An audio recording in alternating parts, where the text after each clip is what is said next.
Tengan ustedes un cordial saludo. El día de hoy, en el presente video, vamos a exponer acerca de la aplicación de la geomática en ingeniería civil, específicamente en el área de hidráulica. Mi grupo está conformado por los compañeros Mamani Mendoza José Luis, Maquera Paxi Milton Adrián, Puma Flores Rosel de Laura y mi persona Romero Lupaca Yadira Fabiani. Empezando con el artículo titulado Datos angulares de IMU en la cámara para proyección de ortofotos en fotogrametría submarina. Introducción. La ortofoto como producto cartográfico estándar. El mapeo es una actividad extremadamente amplia, adoptada en muchas aplicaciones diferentes. Las ortofotos se han convertido en un producto fotogramétrico cada vez más popular en una variedad de campos, como la planificación urbana, el monitoreo ambiental para el uso del suelo y la detección de cambios, como la arqueología, impulsada también por el desarrollo de plataformas, sensores y algoritmos de rendimiento cada vez más alto.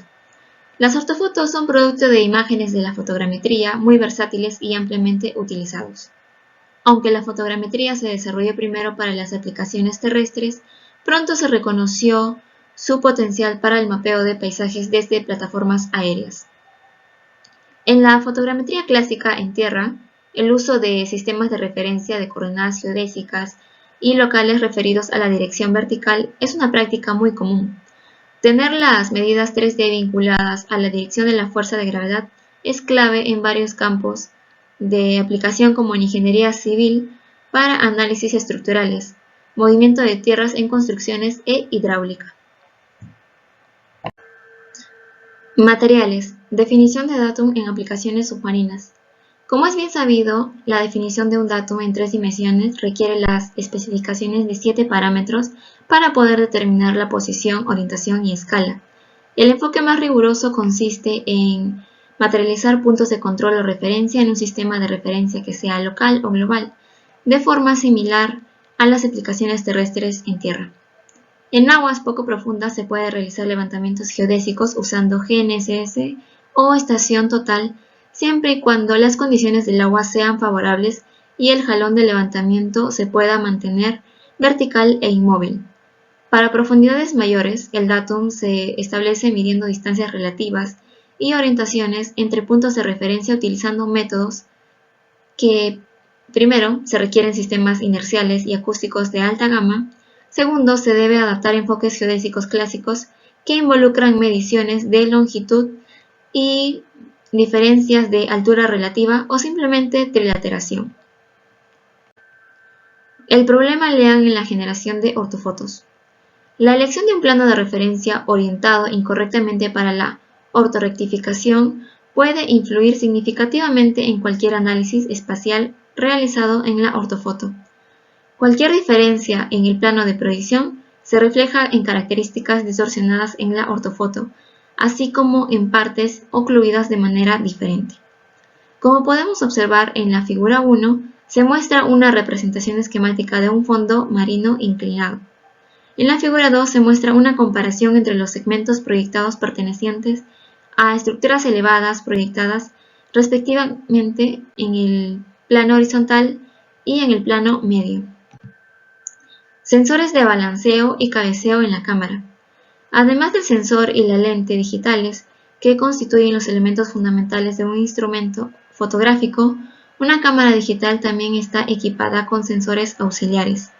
Muchas cámaras digitales modernas cuentan con una unidad de medición inercial dentro del cuerpo de la cámara que se utiliza para estabilización de una imagen en el cuerpo o como horizonte virtual para ayudar al fotógrafo a nivelar la cámara mientras se toman las fotografías. Métodos. Extracción de ángulos de balanceo y cabeceo del EXIF de la cámara.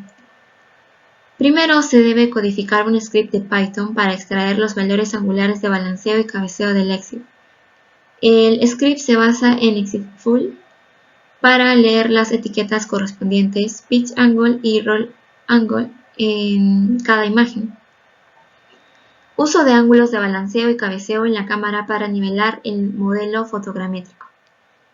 En el enfoque propuesto, las imágenes se procesan automáticamente utilizando algoritmos de estructura de movimiento con un ajuste de paquete de red gratuito, normalmente con autocalibración. Experimentos y resultados. Probamos la metodología propuesta dentro del proyecto Muria Island Digital Ecosystem Avatar, un proyecto interdisciplinario cuyo objetivo es digitalizar toda la isla para estudiar su ecosistema y su evolución. En el contexto de estos proyectos, la contribución de los expertos geomáticos involucrados fue definir un protocolo para el monitoreo confiable del medio submarino, capaz de mostrar los cambios anuales de la estructura del arrecife en el nivel subcentimétrico. Como podemos observar en la figura 6, se muestran las tres áreas encuestadas codificadas por colores según la diferencia de altura. Las parcelas medidas difieren en extensión y pendiente, presentando una superficie de unos 434 metros cuadrados, 228 metros cuadrados, 100 metros cuadrados y un ángulo de buzamiento, es decir, el ángulo de inclinación con respecto al plano horizontal de 27 grados, 8 grados y 5 grados respectivamente. Aquí se establecieron redes geodésicas locales permanentes en el área de prueba. Los puntos de referencia se anclaron en el sustrato rocoso y se midieron mediante trilateración y diferencia de altura relativa. Las coordenadas 3D de los puntos se calcularon siguiendo un ajuste de mínimos cuadrados de red gratuito utilizando el software de código abierto. Discusión. Los experimentos presentados demuestran la eficacia del método propuesto basado únicamente en los datos angulares de la cámara almacenados en las etiquetas EXIF, incrustadas en los formatos de archivos JPG y RAW.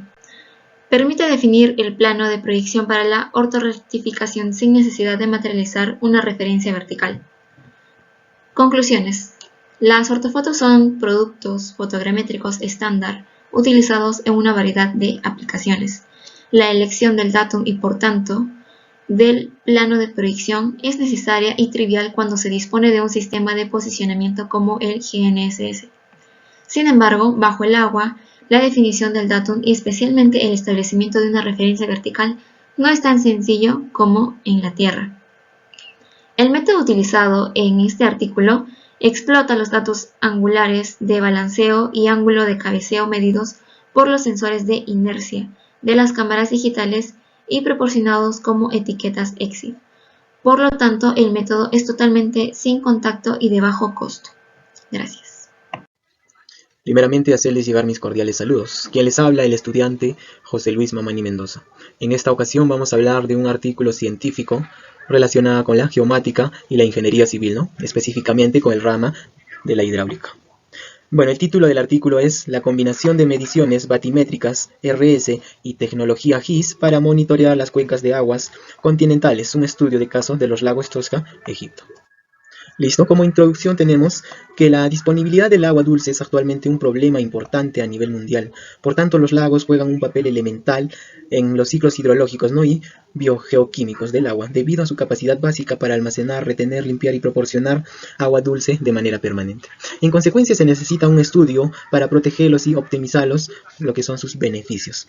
En este marco, el objetivo y el enfoque del presente estudio son combinar método de evaluación de datos batimétricos con tecnologías RS o teledetección remota y lo que son los sistemas de información geográfico o el GIS, ¿no? Para derivar los parámetros morfológicos exactos y las curvas hipométricas de los lagos Tosca. Bueno, el área de estudio es la depresión de Tosca, que se encuentra a 56 kilómetros al lado oeste del lago Nasser, ¿no? Es un desierto, en el desierto occidental de Egipto. Bueno, el área de estudio, como se puede observar acá, es un área de 6.000 kilómetros cuadrados que se encuentra a una altitud de 180 metros sobre el nivel medio del mar.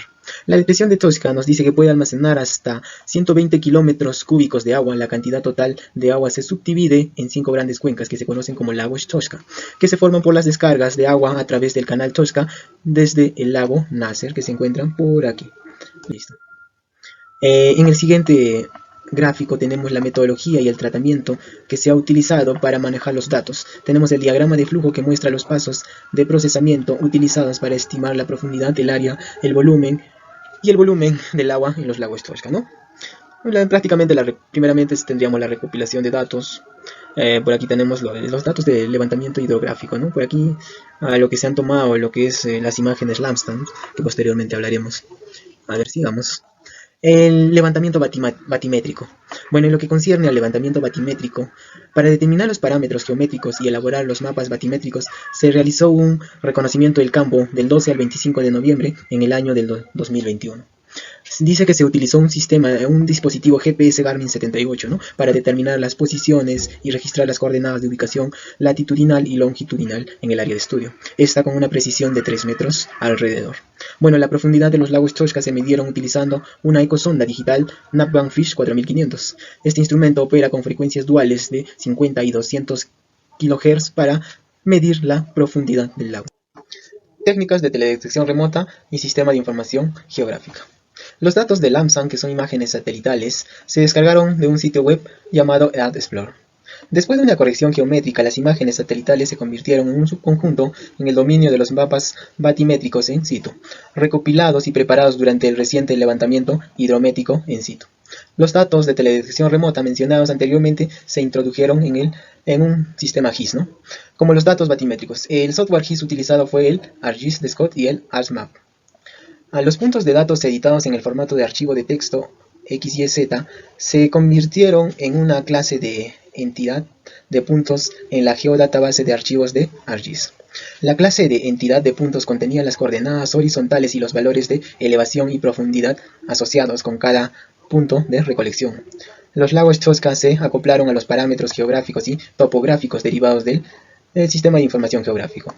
El procedimiento de corrección siguió todas las correcciones recomendadas, como la corrección geométrica y la corrección radiométrica, utilizando lo que son las coordenadas UTM. Listo, por aquí tenemos las relaciones de la profundidad, el área y el volumen. El área de cada lago y la existente entre dos curvas de nivel consecutivas se determinaron a partir de la base de datos del Sistema de Información Geográfico de Mapas Batimétricos de Lagos, utilizando en este caso el software ArcInfo y ArcView. Luego se calculó el volumen de cada lago utilizando el área medida y la profundidad promedio. Bueno, esto se obtuvo con la ayuda de las curvas ipsográficas que proporcionan, ¿no?, una representación visual de la relación entre el área superficial y el volumen de agua de las cuencas de un lago y su profundidad. Bueno, a partir de estos gráficos podemos predecir y trabajarlo con mayor precisión, ¿no?, los cambios de profundidad en el agua de los lagos. Bueno, por aquí tenemos los resultados y las discusiones. Como resultados en lo que concierne a la batimetría, la depresión de Toshka contiene 5 subcuencas, como podemos ver en la imagen, que se extienden desde la cuenca sur hasta la norte. Se creó un mapa renderizado sombreado tridimensionalmente a partir del archivo de cuadrícula. La altura de la superficie correspondía al valor Z, ¿no?, del nodo de la rejilla asociada. Nos dice que el color verde en la escala de colores representaba la superficie del lago, mientras que el color rojo indicaba la capa más profunda del lago. El primer lago tenía una profundidad máxima que fue de 48 metros, el segundo una profundidad máxima de 23 metros, el tercero de 45 metros, el cuarto de 75 y el quinto con una profundidad máxima de 37 metros. En lo que concierne a los resultados de la morfometría, tenemos por aquí una tabla de resúmenes, una tabla de resúmenes, ¿no?, que nos indican la ubicación de cada lago con coordenadas. También tenemos la altitud, la máxima longitud, el máximo ancho, la anchura media, la máxima profundidad, la profundidad media, el área del lago y el volumen que almacena en millones de metros cúbicos, ¿no? Por este lado tenemos lo que son las curvas ipsográficas del área y el volumen de los lagos Toshka, ¿no?, que sirvieron para el estudio del área y el volumen de agua. Por aquí tenemos una gráfica que concierne a través del tiempo, que es el pasado, el presente y el futuro de Toshka, ¿no?, de los lagos de Toshka, que data desde el año de 1998 hasta el 2021. Estas se obtuvieron mediante imágenes satelitales. Listo. Bueno, como conclusión podemos decir que el método batimétrico propuesto aquí, basado en la combinación de mediciones in situ, el sistema de teledetección remota y las tecnologías del sistema de información geográficas, brindan la posibilidad de una determinación precisa de la morfología tridimensional de los lagos Toshka, ¿no? Los mapas batimétricos presentados y los parámetros morfométricos de los lagos, incluidos la profundidad, el volumen, el área, el ancho y la longitud, se han generado utilizando tecnología de última generación, que puede proporcionar una topografía rápida con facilidad de uso del equipo. La estimación de la cantidad de agua almacenada es alrededor de 53.28 millones de metros cúbicos. es significativamente grande, casi igual al ingreso anual de agua del Nilo en Egipto. Los hallazgos proporcionados en el presente estudio brindan información valiosa para que se pueda utilizar para los sistemas de gestión de recursos relacionados con el agua y la posterior investigación limnológica y del ecosistema para los lagos de Tosca. Muchas gracias. Exposición, yo hablaré sobre el artículo de estudio experimental sobre la capacidad antiobstrucción del drenaje por sifón y la aplicación de ingeniería. Mi nombre es Rosen de Laura Puma Flores. Empezamos. La introducción. El efecto del agua subterránea puede reducir la resistencia de los suelos e inducir presión hidrostática e hidrodinámica adicional en el muro de contención. La obstrucción es el mayor problema para los agujeros de drenaje. Cuando el agua subterránea fluye por el orificio de drenaje, el sedimento fino se precipita por gravedad, lo que lleva fácilmente a la falla del orificio de drenaje. No se ha estudiado bien si las partículas finas que ingresan al sistema de drenaje por sifón serán arrastradas por el flujo de agua y si afectará la durabilidad del sistema de drenaje por sifón. Por lo tanto, debe determinarse si el drenaje por sifón puede resolver el problema de la precipitación de sedimentos finos. Prueba modelo. Configuración de prueba. En el estudio se diseñó la prueba modelo de la capacidad antiobstrucción del drenaje por sifón. La prueba estuvo compuesta principalmente por tubería de sifón, tanque superior y tanque inferior. En la figura 1 se muestra el diagrama esquemático del modelo. En la práctica de la ingeniería, la tubería de permeado estaba compuesta por la tubería perforada y el geotextil tejido. El diámetro de los orificios en la tubería perforada era de 10 milímetros, por lo que el diámetro máximo de partículas que podían ingresar a la tubería serían de 10 milímetros. Acá tenemos las imágenes, la figura 1 y figura 2. Segundo, influencia del sifón en la gradación de partículas. En el experimento se encontró que cuando H1 era menor que 8, se obstruía la tubería de drenaje del sifón. Cuanto más pequeño era H1, más fácil sería que se obstruyera la tubería del drenaje del sifón. Al observar el flujo de arena en el sifón, se consideró que cuando H1 es pequeño, la velocidad del flujo de agua en el sifón era demasiado grande, por lo que se transportaban más partículas de arena y era fácil causar sedimentación cerca de la parte superior de la cabeza del sifón. Para explorar la capacidad del drenaje por sifón para transportar partículas finas, se midió la curva de gradación de grano de la partícula extraída por sifón. El resultado se muestra en la tabla número 1. Análisis teórico. Para simplificar los cálculos, el estudio se centró en el movimiento de una partícula individual para analizar la capacidad antiobstrucción del sifón. Cuando la partícula está suspendida en el agua, podría ser arrastrada si la resistencia del flujo fuera mayor que la gravedad efectiva de la partícula. En 1851, Stokes presentó una expresión general de la fórmula de resistencia al flujo para una sola esfera que se hunde a velocidad constante en el medio de agua infinita. Combinada con la tensión efectiva, la fórmula de la tasa de hundimiento de la esfera en la zona de retención se obtiene a partir de la fórmula de Stokes. 3. Caso de estudio. Para verificar la capacidad antiobstrucción del drenaje por sifón, en este estudio se seleccionó un proyecto con peligro de fugas. El área de aparición de peligros en este estudio se ubicó principalmente en la pared del portal del túnel K64+400. Acá tenemos una figura del lugar donde se produjo el estudio. Condiciones de hidrogeología. El terreno de esta región estaba hacia el noroeste con una pendiente de 30-40. El eje del portal del túnel era perpendicular a la curva del nivel topográfica. La distribución de condiciones geológicas adversas fue principalmente suelo de talud residual, capa total y fuertemente meteorizada, ubicada principalmente en la sección de salida del túnel, con un espesor de 10 a 16 metros. Que se encontraba en forma de tierra, arena y arena mezclada con grava.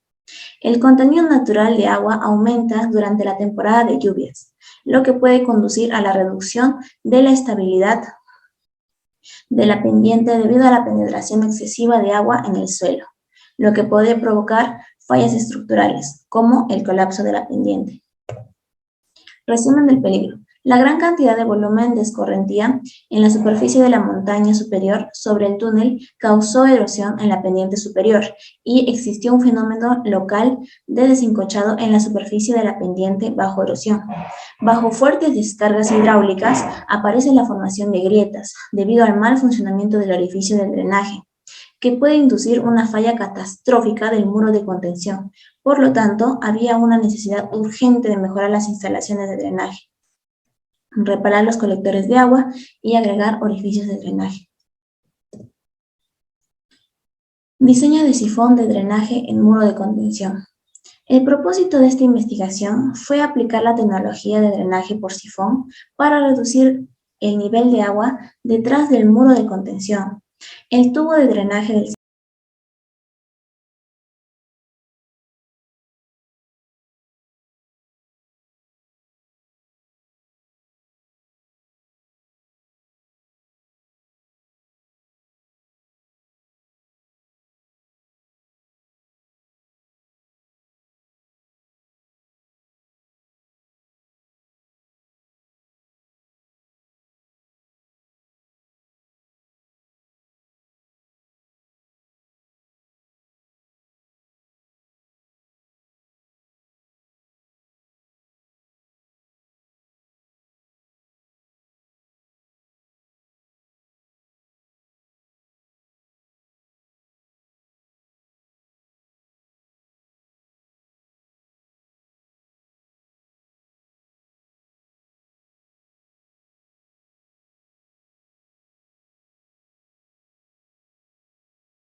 Bueno, hoy les voy a hablar sobre el artículo Caracterización de grandes deslizamientos de tierra tsunamigénicos y sus efectos utilizando modelos digitales de superficie. Un estudio del caso de Tanfield, Alaska.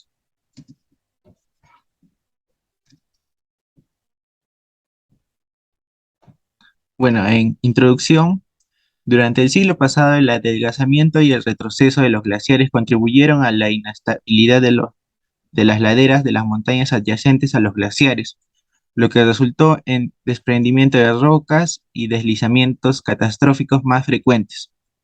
Los deslizamientos de tierra que ingresan a aguas profundas pueden causar grandes y peligrosas olas de desplazamiento capaces de viajar kilómetros desde la fuente, lo que representa amenazas adicionales para las poblaciones y las infraestructuras cercanas. El 17 de octubre de 2015, la ladera de una montaña sin nombre directamente al oeste del término del glaciar Tyndall, Alaska, se derrumbó. La avalancha de rocas resultante ingresó al fiord y generó una ola de desplazamiento con una carrera local de 193 metros. La ola finalmente fue registrada por mareógrafos a más de 100 kilómetros de distancia. Este evento es el deslizamiento de tierra no volcánico más grande en América del Norte y el tsunami registró la cuarta carrera más alta a nivel mundial en el siglo pasado. En este estudio utilizan datos de teledetección óptica de alta resolución para investigar los cambios geomorfológicos y la redistribución de los escombros, resultantes del deslizamiento de tierra tsunamigénico de Tanfjord. Generamos 6 modelos digitales de superficie DSM de alta resolución. También utilizan el algoritmo de extracción de superficie con minimización del espacio de búsqueda basado en TIM, SETSM, para generar los modelos de superficie. Los DSM representan la superficie de la Tierra, incluidos las características del medio ambiente como árboles y edificios, y brindan la oportunidad de identificar la extensión del deslizamiento de tierra y el impacto que tuvo en la región. Al diferenciar los DSM en varios intervalos de tiempo, cuantifican áreas y volúmenes de erosión subárea, deposición y acumulación de tsunami como resultado del deslizamiento de tierra de 2015. Cuantifican los cambios casi anuales en la elevación y el volumen en 4 regiones discretas del fiord que fueron impactadas directamente por el tsunami y el deslizamiento de tierra. Antecedentes. Fiord Tan es el brazo oriental de Easy Bay, en la costa sureste de Alaska. Su canal, estrecho y de alto relieve, se extiende desde el final del glaciar Tyndall hasta la desembocadura de la bahía. El glaciar Tyndall se extiende desde la base del monte St. Elias, una de las montañas costeras más altas del mundo, y fluye unos 25 kilómetros hasta el fiord Tam. Durante el siglo pasado, el glaciar Tyndall se adelgazó en más de 400 metros y retrocedió 17 kilómetros hasta que encontró una construcción de lecho rocoso poco profundo al final del fiord Tam en 1990, donde permanece. Los sistemas de fallas activas, el alto relieve topográfico, el levantamiento rápido y las fuerzas motrices climáticas contribuyeron a la falla montañosa subsiguiente en Tanford en 2015. Después del colapso, el deslizamiento de tierra del fiord Tam fue bien documentado e inspeccionado, proporcionando uno de los mejores ejemplos hasta la fecha de los impactos potenciales que un deslizamiento de tierra subaéreo, tsunami, tiene en el medio ambiente circundante. El material desplazado fue depositado en 3 ambientes diferentes. Datos y métodos. Los DSM se obtienen antes y después del deslizamiento de tierra del fiord de Tam. Al diferenciar los DSM, podemos identificar regiones donde la elevación de la superficie ha cambiado como consecuencia del deslizamiento de tierra y la onda de desplazamiento. Las diferencias DSM también se utilizan para calcular el volumen total del material involucrado en el evento. Los DSM de publicación de 2 metros se generan a partir de imágenes de pares estéreo pancromáticas en la pista adquiridas por los satélites Digital Globe Max. La teledetección satelital puede capturar una región mucho más grande. Es capaz de adquisiciones frecuentes y repetidas y es menos costosa que las encuestas aéreas. Las imágenes satelitales ópticas ingresan en SETSM, un algoritmo informático de alto rendimiento que se utiliza para generar DSM de manera eficiente con una estrategia de coincidencia de imágenes jerárquica. La cobertura de nubes, los cambios en la vegetación y las pendientes pronunciadas son limitaciones potenciales para la generación de los DSM de calidad. SETSM utiliza varias estrategias que ayudan a remediar algunos de estos errores. El uso de correlación cruzada normalizada ponderada ayuda a minimizar las oclusiones en imágenes distorsionadas y corregidas geométricamente.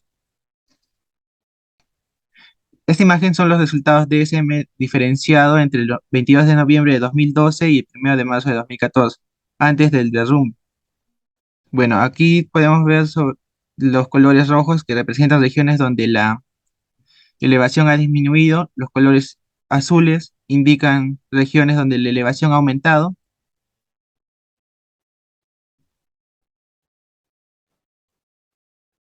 Y esta imagen diferencia DSM entre el 22 de noviembre de 2012 y el 1 de marzo de 2014. Esto es pre-deslizamiento de tierra, donde los colores rojos nos indican una disminución de la elevación, los colores azules indican un aumento de la elevación, donde tenemos acá la zona A, que es el polígono amarillo, que nos describe la región de deslizamiento de tierra de falla desde el 17 de octubre de 2015.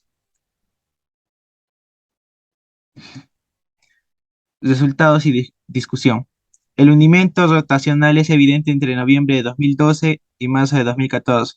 Sobre el área del deslizamiento posterior, el hundimiento rotacional puede ocurrir cuando se agrega demasiado peso a una pendiente gravitacional inestable o cuando hay una zona curva de debilidad en la profundidad. En TAN, el hundimiento se manifiesta como una reducción de la elevación cerca de la corona del hundimiento y un aumento de la elevación en la punta del hundimiento. En la corona, las elevaciones disminuyeron en más de 9 metros. El descenso máximo observado en la superficie fue de aproximadamente 23 más menos 4,9 metros, cerca de la mitad del área de hundimiento.